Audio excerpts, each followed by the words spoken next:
Stop reacting on impulse. That immediate need to reply, to justify, to protect your image, that's the exact moment control disappears. Most people never notice it. They believe they're choosing their response, but they aren't. They're being dragged by discomfort. Pressure shows up and they move automatically. That's not intention, that's exposure. Real strength doesn't start with confidence. Confidence is unstable. It rises and falls with outcomes.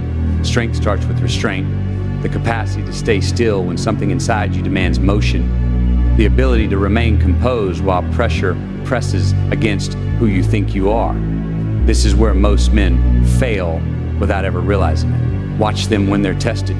Their expression tightens, their voice shifts, their thoughts scatter. One comment alters their mood. One delay rattles their certainty. Silence unsettles them. They react before thinking, then explain the reaction afterward. They label it honesty. They call it passion. They disguise it as authenticity. It's none of that. It's a lack of control. Flinching isn't weakness of the body, it's weakness of identity. If your sense of self relies on comfort, approval, or instant results, pressure will always dominate you. And pressure doesn't need to arrive loudly. Sometimes it comes quietly, a message unanswered. Effort ignored, progress stalled, respect delayed. That's enough to reveal who's grounded and who's not. The man who doesn't flinch understands what most never learn. Pain is not an emergency. Discomfort is not a command to act. It's information.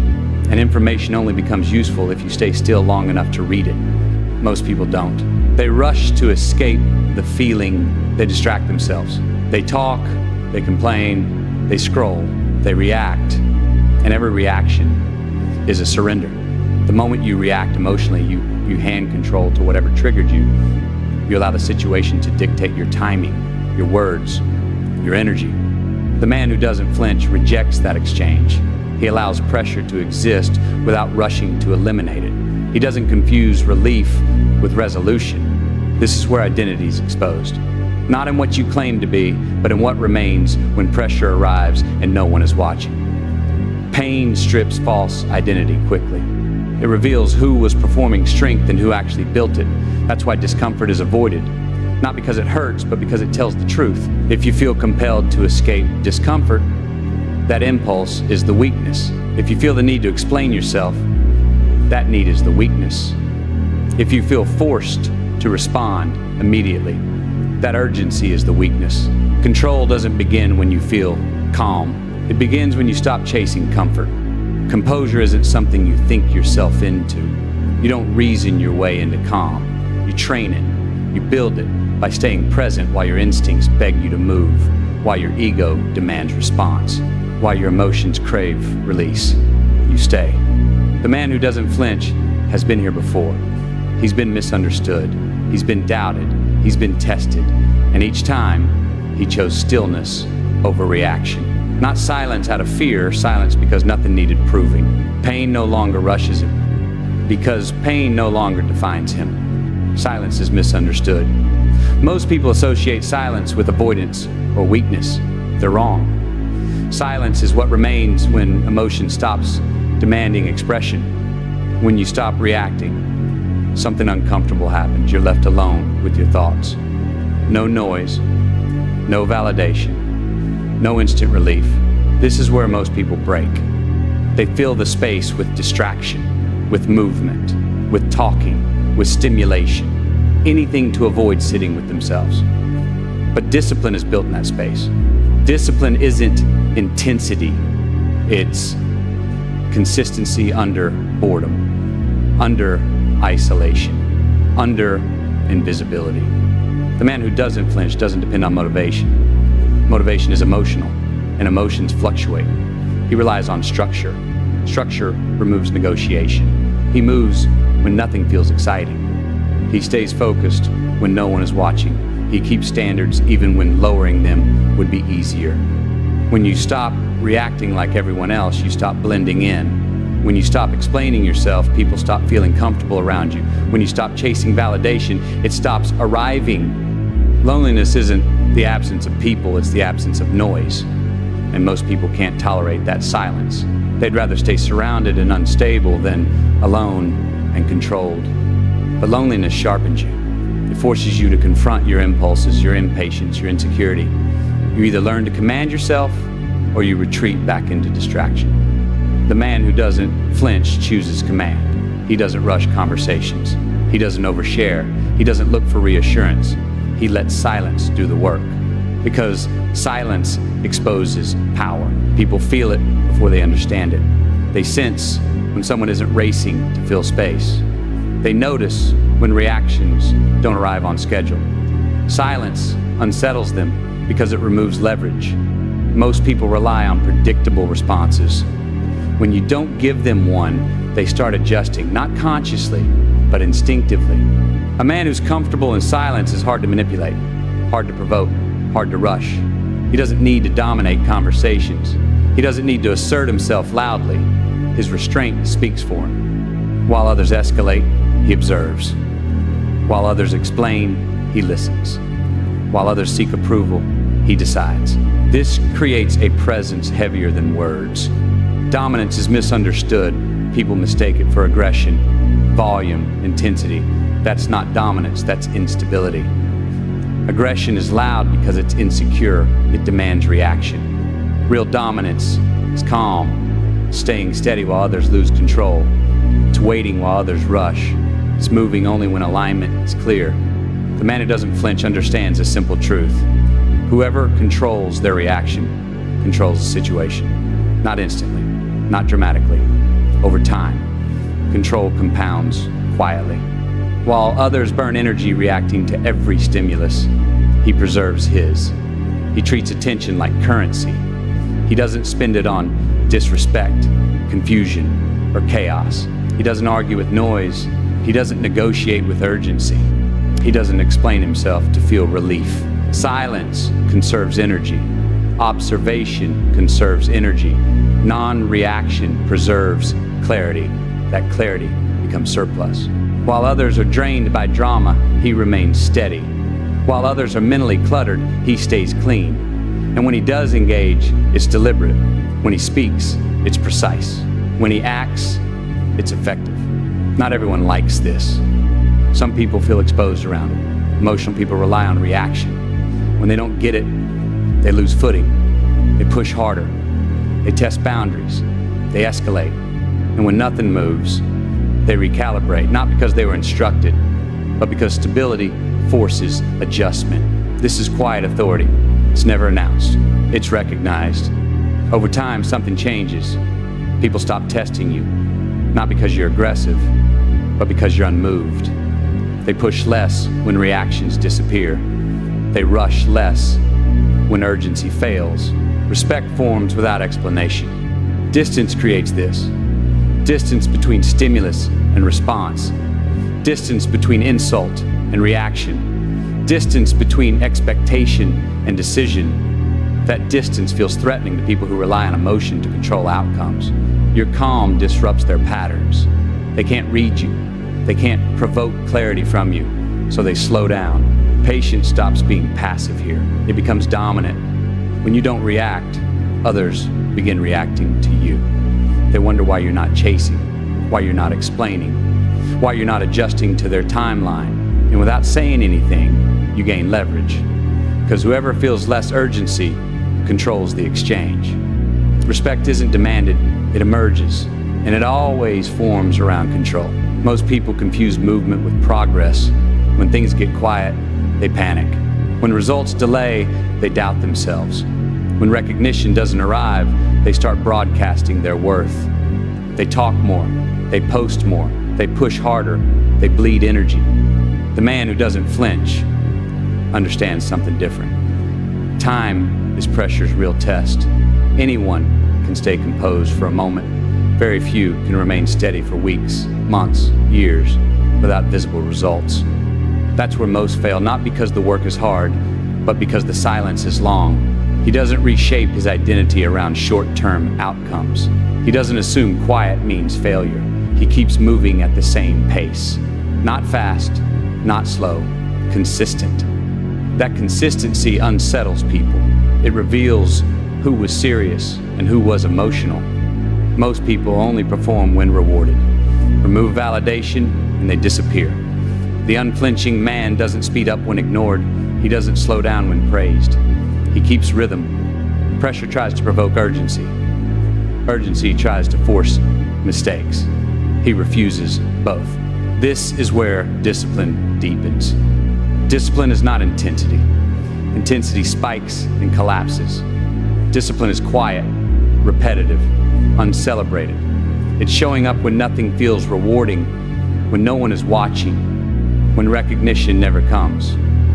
The man who doesn't flinch doesn't rely on motivation because motivation is emotional, and emotions are unreliable. He relies on structure. Structure removes debate. He wakes up and does what must be done. Not because he feels powerful, not because he feels inspired, but because strength is no longer the goal. Consistency is. At a certain point, discipline stops feeling like effort. It becomes identity. Quitting stops feeling like an option. Excuses stop sounding believable. Standards outweigh moods. Progress becomes quiet and relentlessly steady. No spikes, no crashes, no drama, just accumulation. And accumulation always wins. You don't notice it day to day. Others do. They start saying things like, "You're different now. You don't react the same way." They're right. You're no longer emotionally available to chaos. And once discipline becomes identity, nothing external can strip it from you. The path narrows here. Not everyone can stay on it. Not because it's impossible, but because it's silent. There's no applause, no instant payoff, no emotional reward, just structure, repetition, and time. Most people turn back. You don't. At this stage, something fundamental shifts. Control stops being something you practice. It becomes the background of your mind. You no longer try to stay calm, you simply are. Situations that once triggered emotion now register as data. Pressure becomes information. Conflict becomes noise. Not because you stopped feeling, but because feeling no longer dictates movement. Most people never reach this point. They live inside reaction. A comment ruins their day.